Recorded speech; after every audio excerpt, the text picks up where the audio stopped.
Hi hello welcome to Shiva studios. Tamil Nadu కొత్త ముఖ్యమంత్రిగా బాధ్యతలు చేపట్టిన దళపతి విజయ్ జీతం ఎంతో తెలుసా? ఆయనకు వచ్చే సౌకర్యాలు, బంగ్లా, సెక్యూరిటీ వివరాలు చూస్తే షాక్ అవుతారు. వెండి తెరపై రికార్డులు తిరగరాసిన విజయ్ ఇప్పుడు ప్రజా సేవలో సరికొత్త ప్రయాణం మొదలుపెట్టారు.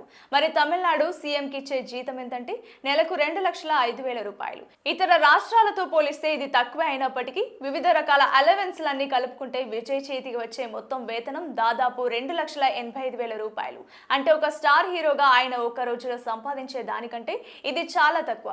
కానీ ఇది ప్రజాసేవ కోసం ఆయన తీసుకున్న నిర్ణయం. జీతం తక్కువే అయినా ఒక ముఖ్యమంత్రికి దక్కే రాజభోగాలు మాత్రం మామూలుగా ఉండవు. చెన్నైలోని ఒక విలాసవంతమైన ఏరియాలో క్యాంప్ ఆఫీస్తో పాటు సిబ్బందికి పూర్తి సదుపాయాలున్న ప్రభుత్వ వసతి గృహాన్ని సీఎం విజయ్కి కేటాయిస్తారు. ప్రయాణాల కోసం రాష్ట్ర ప్రభుత్వం ఖర్చుతో ఒక బుల్లెట్ ప్రూఫ్ ఎస్యూవీ, దానికి ముందు వెనుక భారీ కాన్వాయ్ కూడా రెడీగా ఉంటుంది. అంతేకాదు అధికారిక పర్యటనలకు విమానం, రైలు ఖర్చులన్నీ ప్రభుత్వమే భరిస్తోంది. దళపతికి 30 మందికి పైగా ఉన్నత శ్రేణి కమాండర్లతో జెడ్+ కేటగిరీ భద్రత ఉంటుంది.